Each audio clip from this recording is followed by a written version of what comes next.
E aí galera, Hello World! Voltamos com a aula 27 do curso DSOS, Desenvolvendo Sistemas Operacionais Simples. E nesta aula vamos dar continuidade no sistema de escrita parte 2 e vamos para a parte 3 agora, onde vamos desenvolver a rotina Test Positions para alternância de redirecionamento de teclas em campo de textos, ok? Então vamos começar.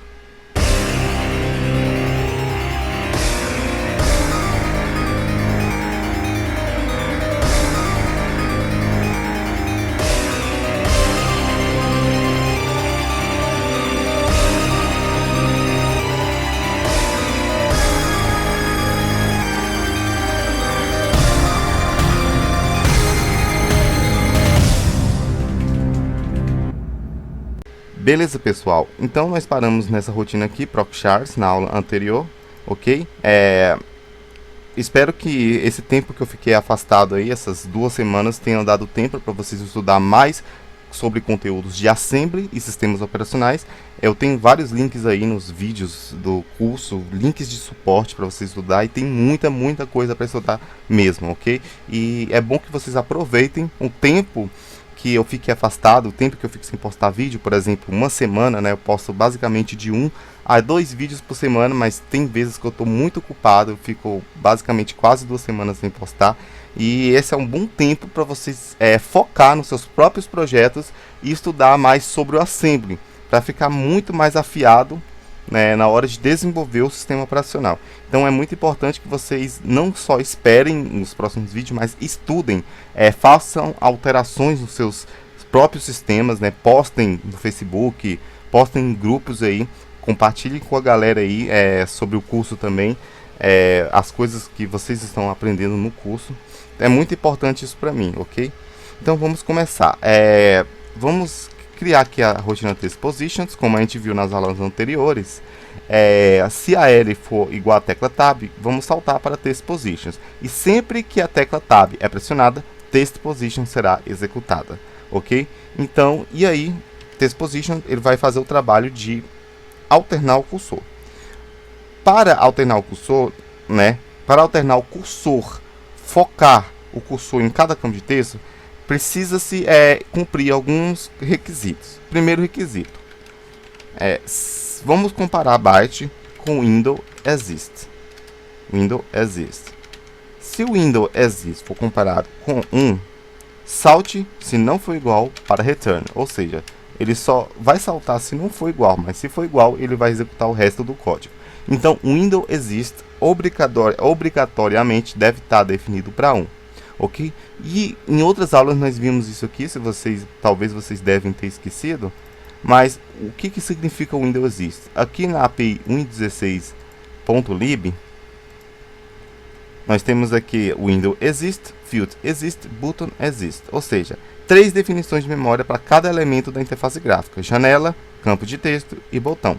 Por enquanto, é apenas esses 3 elementos que nós temos na interface gráfica, mas a gente pode ter vários outros elementos também. E aí, esses endereços de memória são definidos para 1 quando uma determinada macro é executada. Por exemplo, quando field, né, create field é executada. E aí em save positions aqui nós definimos, vamos ver aqui, basicamente quando a gente mostra o campo de texto na tela, quando a gente exibe esse campo de texto, field exist é definido para 1 do primeiro argumento, ok? Aqui será, o primeiro argumento pode ser 1 ou 0, ok? O mesmo jeito é show window, o window exist é definido para 1 e button exist é definido para 1. O que acontece? Por que nós precisamos ter esse requisito aqui para alternar o cursor? A gente só pode alternar o cursor para ser digitável basicamente na interface, caso existir alguma janela aberta, ok? E se existir uma janela aberta, o Windows Exist vai estar definido para 1, porque nós colocamos show window. Então uma janela foi exibida e em show window define o Windows Exist para 1, certo? Como nós estamos vendo aqui, ó, Windows Exist para 1, ok? Do mesmo jeito, nós devemos comparar o byte field exist Se está definido para 1, né, pule para return, retorne o código se não está definido. Mas se tiver definido para 1, significa que um campo de texto foi exibido na interface, ok? Então, se existe uma janela e se existe um campo de texto, aí sim, podemos redirecionar as teclas para esses campos de texto. Mas, se não existe, nós não podemos digitar em qualquer parte da tela, ok? Basicamente, isso significa que a gente só podemos digitar, exibir teclas do teclado na tela caso existir algum campo de texto. Nós não podemos digitar em qualquer área do sistema operacional. Isso é totalmente sem lógica. Então nós temos que ter esse bloqueador aqui que só vai executar o resto do código caso estiver definido para 1. Entenderam? Então vou comentar aqui uma chamada do cursor handler, assim como no change cursor, que aqui também será chamado cursor handler, ok? Mas vamos deixar comentado aqui com ponto e vírgula, que nós vamos descomentar em outras aulas. E agora nós vamos começar. QuantTab. QuantTab está definido para 0. Vamos incrementar o byte que está em QuantTab. Beleza? Ok. QuantTab, aqui no endereço de memória, vamos fechar aqui, fontswriter.lib.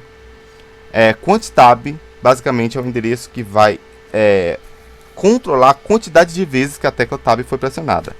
Por enquanto seria 0. Então, quando a tecla Tab é pressionada a primeira vez, se a L for igual a Tab, pula para 3 positions. E aí ele vai incrementar o contador que identifica a quantidade de tabs que foi pressionada. Então ele vai definir para 1, beleza? E a cada vez que a tecla Tab é pressionada, a QuantTab vai ser incrementada. Então vamos mover para BL o byte que está em QuantTab, ok? Ok. QuantTab vai estar definido para 1, certo? Beleza, vamos passar esse 1 para BL. Vamos mover para AL o byte que está onde? Em QuantFields. QuantFields será um contador que vai contar a quantidade de campos de textos que são criados, ok? Então, devemos voltar lá no Windows 16, vou até deixar aberto porque para ficar melhor a explicação, ok? Toda vez que um campo de texto é criado, usando a marca createField, uma rotina é executada, save positions, beleza? Save positions vai salvar as posições iniciais e finais dos campos de texto, de cada campo de texto que é criado, ok? Em endereços extremamente diferentes através de um contador e de índices. E aí, QuantField sempre é incrementada, ok? Ela é sempre incrementada, só que eu vou mudar uma coisa aqui. Vou alterar uma coisinha aqui. Positions.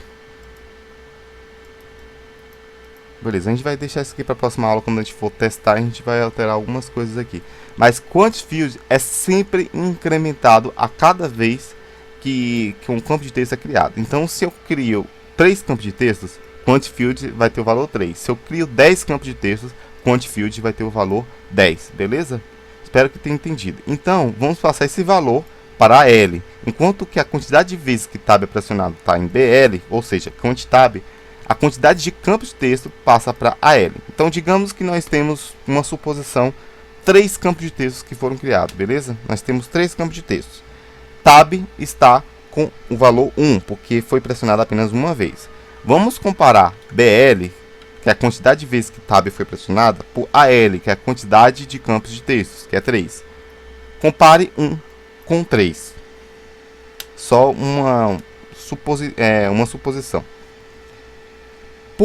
Salta para proc positions, jump para proc positions, caso for menor, below ou equal ou igual.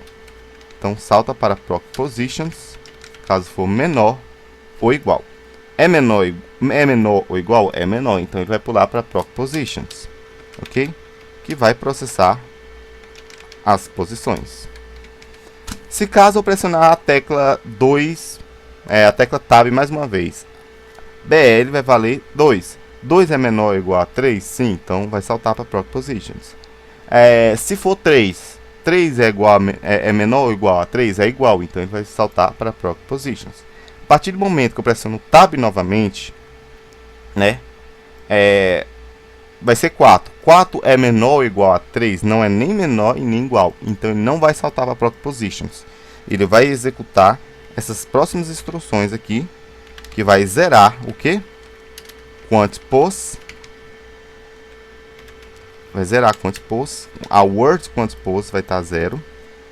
Eu vou zerar o byte QuantTab, que vai retornar para 1. Vocês vão entender por que, eu vou explicar agora.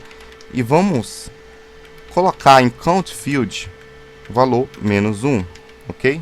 O contador de campo, que eu vou explicar daqui a pouco. E aí, só depois disso que ele executa proc positions. Por quê? Porque digamos que nós temos 3 campos de texto e nós pressionamos a tecla Tab, beleza, vai valer 1. Pressionamos a tecla Tab novamente, vale 2. Pressionamos a tecla Tab novamente, vale 3. E pressionamos novamente, passa de 3, passa do campo de texto e vai para 4. E digamos que nós temos um outro elemento, basicamente um botão, uma outra coisa. O que acontece? As posições de redirecionamento de teclas são manipuladas em proc positions. E cada vez que a tecla Tab é pressionada, essas posições são incrementadas e são alteradas, beleza? Toda vez que eu pressionar a tecla Tab, se não tiver um limitador, essas posições vão sendo redirecionadas para outros elementos que não são digitáveis, assim como um botão, que você não pode digitar dentro dele, ok? Então, nós precisamos ter um limitador de quais regiões que pode ser digitado, pode ser utilizado o teclado para digitar algum caractere. Então, se passar da quantidade de campo de texto, a gente deve zerar as referências de memória que atualizam essas posições. QuantPos será um índice dentro da tabela de posições interativas, que vai alterar um determinado endereço de memória com um determinado valor. Ele vai ser zerado. QuantTab, ele é a quantidade de tabs, ele vai retornar para 1, ou seja, como ele vai ser 1, o redirecionamento de teclas será para o primeiro campo de texto. CountField é um contador de campo, e isso aí eu vou explicar daqui a pouco para vocês entenderem melhor como funciona. Em proc positions eu vou zerar AX, ok? Vou zerar BX e vamos mover para BX a words QuantPos, né? QuantPos basicamente ela vale 0, não 0 aqui, mas ela vale 0 originalmente. E aí eu vou mover para AX a words que está em positions mais BX. O que é isso aqui? Isso aqui é a forma que um array em assembly é acessado. Como temos em outras linguagens de programação um determinado array, né, vou colocar aqui como comentário. Vamos dizer que nós temos um array de int, né? Um inteiro de array. Aí tem a posição 0, posição 1, posição 2, posição 3, ok? Esse índice aqui, esse tipo de array é acessado dessa forma aqui em assembly. Então, bx ele vai ter o índice, que vai ser sempre incrementado. E aí eu vou somar a posição inicial mais esse índice. E eu vou acessar um deslocamento de bytes. Então vamos ter um exemplo aqui. E aqui em fontes writer.lib, positions começa com 3033, certo? 3033 vai ser o início da tabela de posições interativas do teclado. Assim como o mouse vai ter a tabela de posições interativas do mouse, ok? 3033 ele vai ser o endereço inicial. Bx vale 0. Então, 3033, que é positions, mais 0, vai ser 3033. Então, vamos mover, basicamente, o valor que está nesse endereço 3033 para AX, ok? Ou seja, a posição 0, o início 3033. Caso, digamos que QuantPos é incrementado mais 2, passa para Bx, beleza. Bx vai valer 2, não mais 0 como era antes. E aí nós precisamos passar para x, 3033, mais o que? Mais 2. Se era 0, agora vale 2, mais bx. E aí ele vai para o próximo deslocamento de uma word, basicamente, ok? Uma word tem 2 bytes. Então vamos deslocar 2 bytes, então bx0 mais 2, né? 2. Então 3033 mais 2, temos 3035. No byte 3035 de positions, ele vai ter um outro valor, vamos dizer assim, e vai passar para x. Então é basicamente a mesma coisa a gente acessar a posição 0, a posição 1, a posição 2, ok? Mas deslocando a cada 2 bytes, pois uma word tem 2 bytes. É assim que funciona um array em assembly. E a gente vai acessar pulando a cada 2 bytes essa tabela de posições iterativas. Então, primeiramente, nós vamos passar para x o valor que está dentro dela, né? E qual é o valor que está dentro dela? Em Win16, o primeiro valor, né, é colocado que está em AX, que é o argumento 5. Eu até deixei comentado aqui. O quinto argumento aqui é basicamente a posição x inicial de um campo de texto, né? O quinto argumento é a posição x inicial. E nós passamos esse quinto argumento que está em AX para esse endereço de memória, positions mais bx, certo?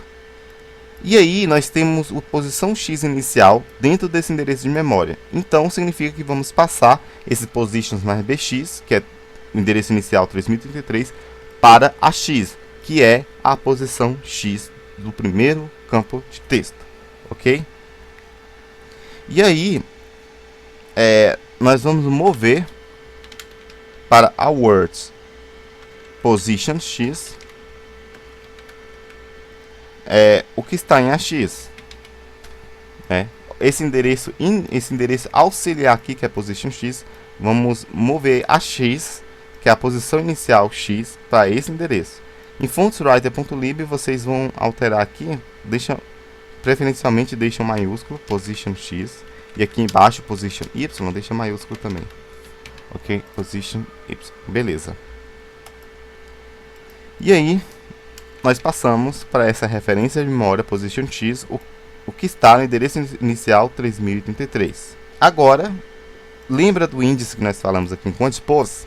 Ok, ele valia 0. Então vamos dar um deslocamento inicial de 0 mais 2. Adicione a word quantpos por 2.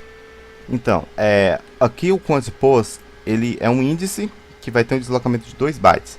Se nós acessamos o primeiro endereço 3033 mais 0, que é bx, que vai estar com a posição x, e passamos para a referência de memória posição x, o que acontece? A gente vai ter que deslocar mais 2 bytes em quantpos para poder ter o índice da segunda posição, ok? E aí nós vamos passar para bx o que está em quantpos, ok? Que é 2, valor 2, beleza? E aí vamos passar para a x, a words positions mais bx. 3033 mais bx é 3035, ok? Então vamos acessar agora a posição 3035, né? E vamos adicionar a x mais 2, ok? Então nós passamos o valor desse endereço e vamos somar mais 2 e vamos passar para a word position y, que está em AX. Por quê? Justamente porque o campo de texto, a posição y do campo de texto, a primeira borda, vamos dizer assim, da posição y, ela está numa determinada posição. O cursor ele deve estar 2 pixels a mais dessa posição y, para ficar dentro, para ser redirecionado dentro do campo de texto dessa posição. Então, se eu tenho uma posição 100, posição y 100 de um campo de texto, ok. A primeira borda de cima está na posição 100. Tendo mais 2 pixels para baixo na posição y, nós temos o cursor que vai ser redirecionado às teclas, que vai ser exatamente dentro do campo de texto, beleza? Se a gente somasse mais um aqui, a tecla, basicamente os caracteres digitados, estariam encostados na primeira borda do campo de texto. Então, para dar um pixel de intervalo de deslocamento, a gente vai adicionar mais 2, o valor que está nessa posição, ok? E aí vamos fazer a mesma regra, vamos adicionar o índice da quantidade de posições por 2, ok? Se valia 2, agora vale 4, ok? Então a próxima posição será 3033 mais 4. Então primeiramente nós devemos atualizar BX com a quantidade de posições, que será 4. Vamos passar para AX. Agora, a words positions, que é 3033, mais BX, que é 4. Ok? Então, 3033 mais 4 é 3037. Então, nessa posição, vai estar um outro valor, que está em AX. Então, nós vamos passar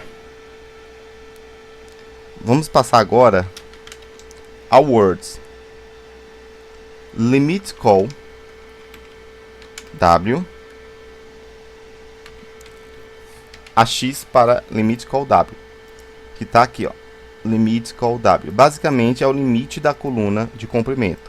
Ou seja, digamos que o campo de texto ele tem um comprimento de 100, beleza? Nós vamos passar esse comprimento que está do determinado campo de texto focado para limit call w, que será o limite, a coluna limite, até aonde as teclas digitadas serão exibidas, ok? Dentro daquele espaço de campo de texto. Então, passamos para o limit call w, vamos adicionar a word quant pos por 2, agora vale 6, ok? Valia 4, vale 6. Vamos passar para bx a word quant pos. Vamos passar para x a words positions mais bx, que é 6. 3033 mais 6 é 3039. Então, nesse endereço 3039, vamos pegar o valor dela, passar para x, ok? E vamos mover para words limit call x. Antes, nós tivemos o limit call w, agora vamos passar para limit call x, o limite da posição x, ok? Nós precisamos ter esses dois auxiliares aqui, o comprimento e da posição x, ok? E aí, nós vamos adicionar a words quant pos, novamente, que vai valer 8. Quant pos mais 2, 6 mais 8, mais 2, 8. Então, vamos lá. Vamos mover para bx a words quant pos. Vamos mover para ax a words positions mais bx. 3033 mais 8, certo? E agora vamos fazer diferente. Nós vamos mover. Basicamente aqui está errado. Vamos substituir ax aqui por di. Vamos mover para di. O valor que está nesse endereço aqui, ó, nessa posição, 3033 mais 8, vamos mover para DI. E agora vamos mover para AX a word que está em DS DI, certo? O que vai estar nesse endereço? Dentro dessa posição, 3033 mais 8, né, com deslocamento de bytes de 8, terá um outro endereço. Vamos mover para DI e vamos mover o que está nesse endereço para AX, ok? E aí, nós movemos para words quant k, que é a quantidade de teclas, o que está em AX, ok? Em Font Writer, nós temos aqui o quant k, que é a quantidade de teclas, ok? E aí, em Windows 16, aonde que o quant k ele é salvo aqui? Basicamente, ainda nós não temos aqui o quant k. A gente vai atualizar essa API Windows 16, ok? Vamos atualizar por uma nova. E o que acontece? O QuantKey, ele é a quantidade de teclas que são pressionadas. A cada vez que uma tecla é pressionada no campo de texto, é salvo em um endereço de memória. É a quantidade de teclas que é pressionada, certo? E aí a gente vai passar, basicamente, essa quantidade de teclas para QuantKey aqui, que vai estar nesse endereço, DSDI. Ok? E aí, eu vou adicionar a word QuantPos mais 8, mais 2. Valia 8, agora é 10. Vamos mover para BX a word QuantPos. Vamos mover para AX a word que está em Positions mais BX. Ok? E vamos mover para word CADDR, basicamente em fontswriter.lib 3031, vai ter um endereço de characters, ok? E vamos mover AX para esse endereço, ok? Então, em positions mais 10, 3033 mais 10, vai ter basicamente lá dentro dessa posição, desse endereço, vai ter um outro endereço que é um endereço de characters do campo de texto. Toda vez que uma tecla é pressionada dentro de um determinado campo de texto, terá um endereço único daquele campo de texto que salvará os caracteres, um endereço de memória. E aí vamos passar esse endereço para CADDR, ok? Vamos passar esse endereço desse determinado campo de texto para CADDR para controlar os caracteres que estão nesse campo de texto. E aí vamos adicionar a word QuantPos mais 2, que vai valer 12 agora. Vamos incrementar o byte countFields, ok? Mais 1. Vamos zerar a X. Vamos zerar a BX. Vamos mover para o byte cursorTab 1. E vamos saltar para return, ok? Então, aqui é definido o cursorTab para 1. cursorTab era 0. Então, tab é pressionado, testPositions é executado, todas as posições interativas são salvas em endereços de memória, e aí cursorTab é definido para 1. Quando eu executar o processador de caracteres, ele vai verificar, cursorTab é 1? Sim. Então, ele vai executar os próximos passos para imprimir o caractere na tela.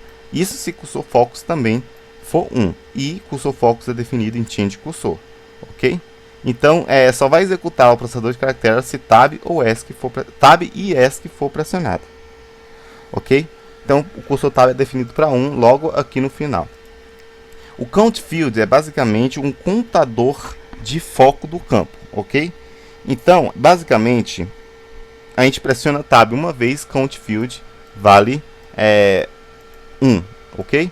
Agora, o redirecionamento de teclas está focado no primeiro campo de texto. Então, para isso que serve o countField, para um estado, um controlador desse foco do redirecionamento de teclas. Então, galera, aqui QuantPos está valendo 12. Então, 12 vai ser a posição da próxima tabela, da próxima linha da tabela. Então, essa primeira posição aqui, QuantPos valendo 0, mais os outros deslocamentos, é basicamente as primeiras posições do primeiro campo de texto. Quando o tab é pressionado novamente, QuantPos vai valer 12. Então, 12 será o endereço inicial, basicamente é um índice inicial do segundo campo de texto, dos valores de posições do segundo campo de texto, ok? E assim por diante. Então, na próxima aula do sistema de escrita de caracteres, nós vamos explicar basicamente de uma forma muito mais plausível o que esse testPositions faz, beleza? A gente vai criar basicamente uma forma mais elaborada de explicar isso aqui. Algumas coisas podem ter passado batido aqui, mas na próxima aula nós vamos deixar isso aqui muito mais explicado. E a gente vai mostrar como que fica essas posições na memória. Então, por enquanto, a gente não vai testar. Nós não vamos testar agora. que faltam algumas das coisas para a gente testar. Então a gente vai ficar só no desenvolvimento e vamos ter uma explicação mais elaborada disso. Então espero que vocês tenham gostado dessa aula e vejo vocês na aula 28. Até mais!